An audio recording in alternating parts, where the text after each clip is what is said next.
हरिओम प्रिय दर्शकों, यदि आपकी वृश्चिक राशि या वृश्चिक लग्न है तो इस वीडियो को बहुत ध्यान से देखिएगा, समझिएगा। इस वीडियो में हम समझने वाले हैं सूर्य राशि परिवर्तन। सूर्य का महापरिवर्तन होने जा रहा है। ये परिवर्तन 14 जनवरी 2025 को होगा।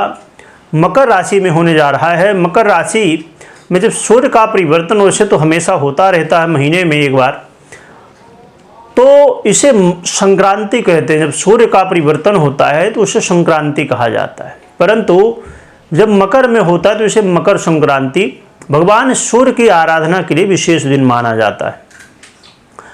और इस दिन भगवान सूर्य की आराधना करने से बड़े लाभ होते हैं, चाहे यश प्रतिष्ठा हो, मान सम्मान हो, चाहे सरकारी क्षेत्र से जुड़े हुए कार्य हों, हर एक जगह सफलताएं प्राप्त होती हैं। इसलिए मकर संक्रांति का बड़ा महत्व है। इसके विषय में जानने के लिए आप हमारे दूसरे चैनल चिंतामणि व्रत त्यौहार में आप देख सकते हैं उसको, क्या कैसे करना है, कब क्या जो है तो उपाय करना है, क्या पूजा करना है, सभी कुछ जानकारी आपको मिल जाएगी। आइए आगे बढ़ते हैं, ग्रहस्थितियों को समझ लेते हैं, फिर हम फल भी समझेंगे क्या मिलेगा और फिर उपाय भी जानेंगे। तो ये जो परिवर्तन होने जा रहा है इसमें कुछ ग्रहस्थितियाँ हैं, इसे जान लेते हैं। तो सूर्य का परिवर्तन तो मकर राशि में होगा ही, और लगभग 1 महीने के लिए, यानी 12 फरवरी तक रहेंगे मकर में ही। परंतु यहाँ पर 24 जनवरी से बुध भी आ जाएंगे मकर में, जिससे बुधादित्य योग का निर्माण हो जाएगा, जो कि 11 फरवरी तक ये बना रहेगा। फिर 11 फरवरी को बुध का परिवर्तन हो जाएगा। और इसके अलावा यहाँ पर एक स्थिति ये भी है कि देवगुरु बृहस्पति, मंगल और केतु से दृष्ट भी रहेंगे सूर्य।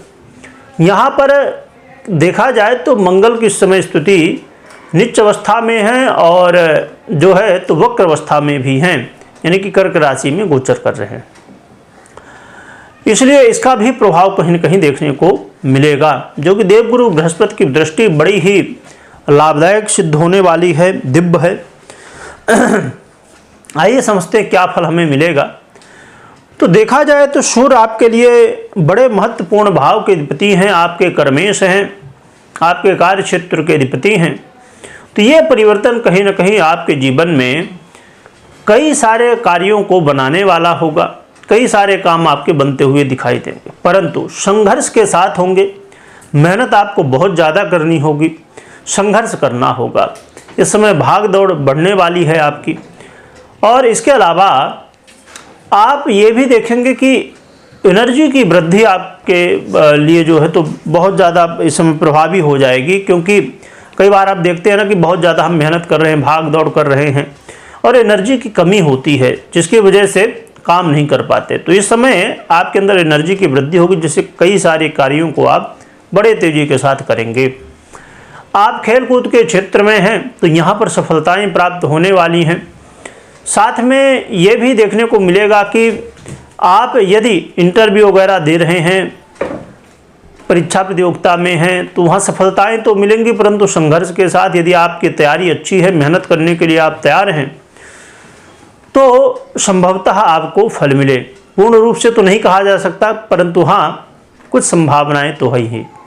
तो आप प्रयास करिए जिससे आपको सफलताएँ प्राप्त हो सके। आपकी तैयारी बहुत मजबूत होनी चाहिए।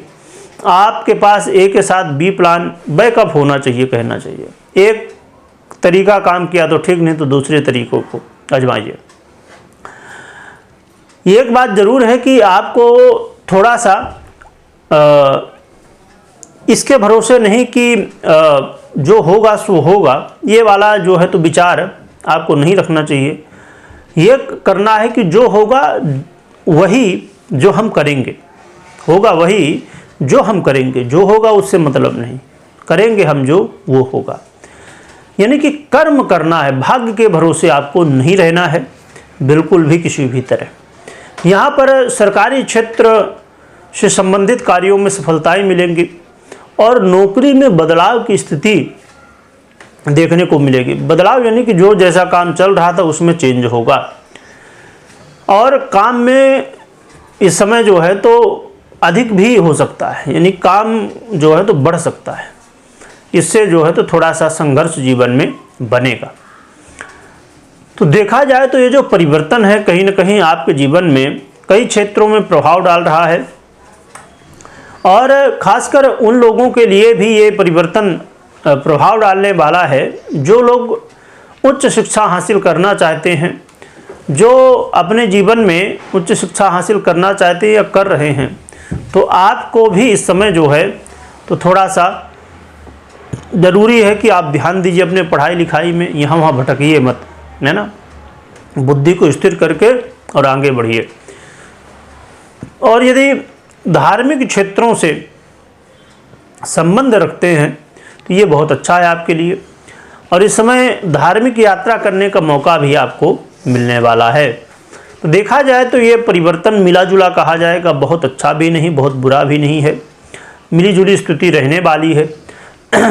अब रही बात कि हमें उपाय क्या करना चाहिए, परंतु उससे पहले ये समझ लीजिए जो नए दर्शक हैं कि आपको अभी जो आपने प्रभाव मुझसे सुना ये गोचर के आधार पे, और मैक्सिमम वीडियो जो आप देखते हैं वो गोचर के आधार पे होती हैं।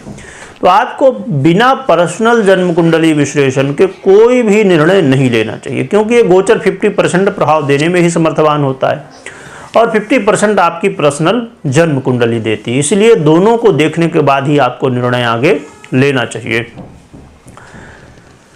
और उपाय की बात करें तो उपाय के रूप में आप राम दरबार की आराधना करिए, इससे आपको अच्छे परिणाम देखने को मिलेंगे। और भगवान सूर्य की आराधना करिए, अर्घ्य दीजिए, इससे भी और भी बेहतर परिणाम आपको देखने को मिलेंगे। तो ये उपाय कर सकते हैं। कमेंट में जय सूर्य देव लिखिएगा, लिखने के साथ स्मरण करिएगा। वीडियो देखने के लिए बहुत बहुत धन्यवाद।